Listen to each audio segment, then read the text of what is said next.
side. This is News 12, NBC 26 at 11. Storms rolled through the area a little earlier tonight. They didn't last very long, but they definitely packed a punch. Reports of hail in Hepzibah, some damage in Harlem, trees down, a fire there because of a power surge, and power outages. And in North Augusta, the Green Jackets had to pack it up early for all of that lightning. Plus, big changes are coming when it comes to who answers your 911 call for an ambulance in Columbia County. Well, commissioners decide tonight about the Gold Cross contract. The first up this evening, pro golfers reacting tonight to an announcement that is shaking up the golf world. The PGA Tour joining forces with its rival, the Saudi-backed Live Tour. And just in the last couple of hours, players had their very first meeting since that big announcement with the PGA commissioner.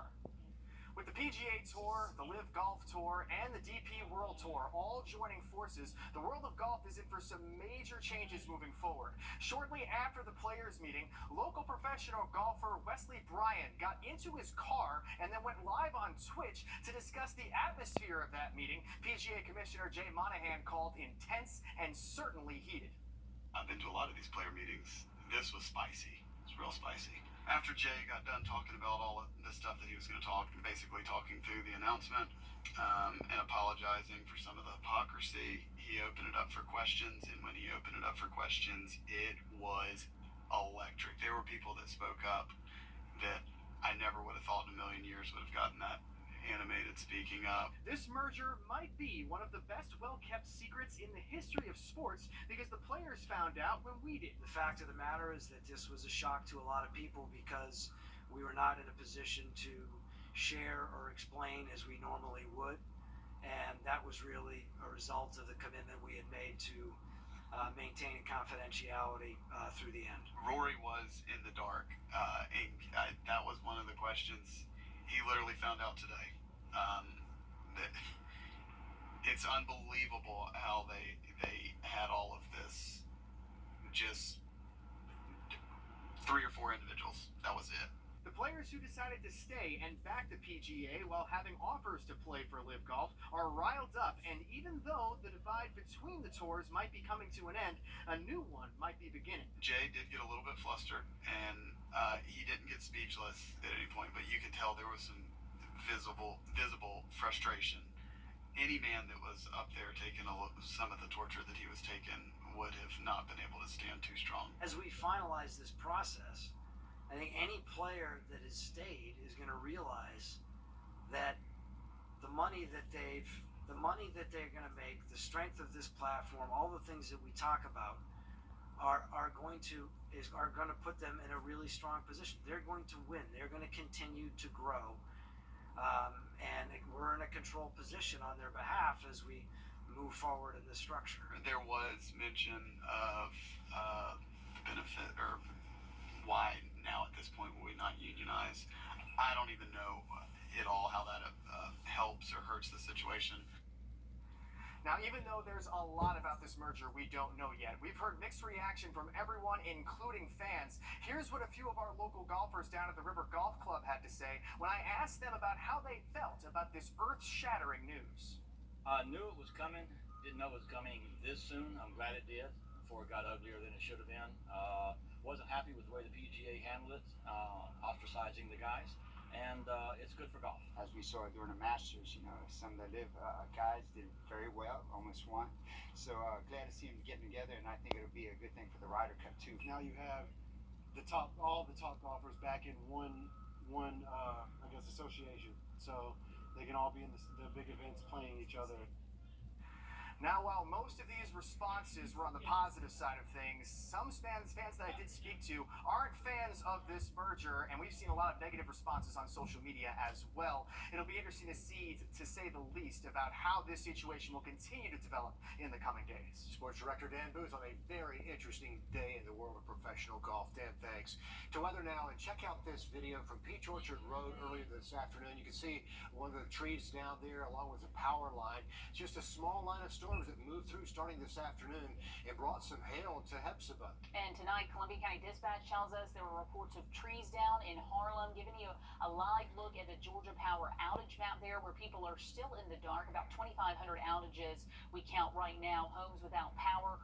We have a crew on the way there as well, because some of the street lights are down in Harlem as well. So a lot of damage reports there, even a report of a fire. Yeah, watch out at those intersections without the stoplights working. And these same storms made for a light show in the sky tonight. You might have heard the rumbles of thunder right around dinner time, and we were still seeing these flashes of lightning as late as just an hour ago. And because of that, we had the Green Jackets game going on tonight. They had to call the game early in the 7th inning. They lost to the Myrtle Beach Pelicans about 8-1. Not sure if they were going to bring that one back, lightning or not. But Chris, a pretty stormy night out there. So are we in the clear now? Yeah, we are in the clear. Here's a look at some cool and damp weather. Could be on the way Thursday. Weekend, not too bad. I'll have that forecast coming up. Good to hear things are calming down out there, Chris. Thank you. Tonight, Columbia County Commissioners tossed out a couple of options on the table and created a third option for the future of EMS in that county. They decided to keep Gold Cross as their EMS provider, but bring the dispatch operations in-house. Our Taylor Martin was at tonight's meeting to break down what this means for people in Columbia County. It's a decision both parties say is in the best interest of Gold Cross, Columbia County, and most importantly, those they serve. There were some options that we would either increase or decrease the supplement. And if we decrease the supplement, then obviously we would decrease service. We just didn't feel like that was the best option for our citizens. On the table were two options. Option one would have added an extra $125,000 to the current subsidy and turned dispatch over to the county. And option two would have reduced the subsidy by $100,000 under the same provisions as option one, with some shift changes. By us taking on that additional duty with the county, that is a savings for Gold Cross, and it's our hope that Gold Cross will be able to invest that money back into the company to be able to enhance the salaries of the paramedics. And the third option does just that, giving Gold Cross an opportunity to maximize their resources to better serve the community and their employees. Some of the paramedics got $3 to $4 an hour raise, EMTs got $2 to $3 an hour raise. And hopefully within the next couple of months, we'll be able to do that again. I do plan to reinvest all of the savings from dispatch back into the company so we can hopefully keep the salaries up higher. As far as the timeline, Columbia County could have EMS dispatch in their hands as soon as 2 months and as late as 6 months. We are going to have to add a console in our 911 center. We're going to have to make sure that we hire the right personnel that understand how to dispatch EMS units. So that will take some time. So there is some work to do. Also tonight, the Georgia Forestry Commission mourning the loss of a forestry ranger who suffered a medical emergency while he was monitoring a contained wildfire. This happened on Sunday. Sean Daniel worked at the Johnson, Washington County Forestry Unit. He was treated by emergency responders who were not able to revive him. Officials say an internal review of his death is underway. A suspect in the murder of 13-year-old Buddy Brown is now in jail in Richmond County after being sent here from Pennsylvania, where he was arrested. Happened in downtown Augusta when Buddy went downstairs from his apartment to pick up a food delivery. Officials say someone trying to get in the building shot him in the head. Deputies say that person was Gregory Thornton. U.S. Marshals arrested him last month in Pennsylvania. Thornton's from Baltimore, Maryland. He was staying in Augusta at the time of the shooting. As of this morning, Thornton is now in the Charles B. Webster Detention Center on several warrants, including murder. After a 16-and-a-half-hour meeting that had endless public comments, Atlanta City Council members gave their final approval to that funding package for a controversial public safety training center. It is going forward. That council voted 11-4 in favor of the funding, and get this, the vote came just before 5:30 this morning. The $90 million facility is expected to cost taxpayers around $67 million. Tonight, the parents of a teen boy with autism who drowned at Jekyll Island are speaking out about his death. First responders found Connor Mathis's body last Tuesday in the island surf after he went missing from a church camp. Connor's mom says he'd only been at camp for a day when he was reported missing on Tuesday. She says investigators told her his death was an accident. They told us that they found him. He had drowned. And everything just went kind of foggy for me after that. Absolutely, we are devastated at the cause of it, but the attention we've received and things of that nature as far as the support, man, you couldn't ask for anything. As the family continues to grieve, they're wearing shirts with a green heart, which was Connor's favorite color. Senator Lindsey Graham talking about his arrest warrant in Russia. The warrant was issued for Graham, but there's no word on any progress there. Augusta leaders revisited the issue of floodwater damaging homes next to the Calhoun Expressway on Ellis Street. Looks like they are not claiming responsibility for that damage. In an evaluation done by Cranston Engineering, they say water damage is not the main cause for structural issues to the homes on the street, pointing to homeowners for responsibility of handling the damage.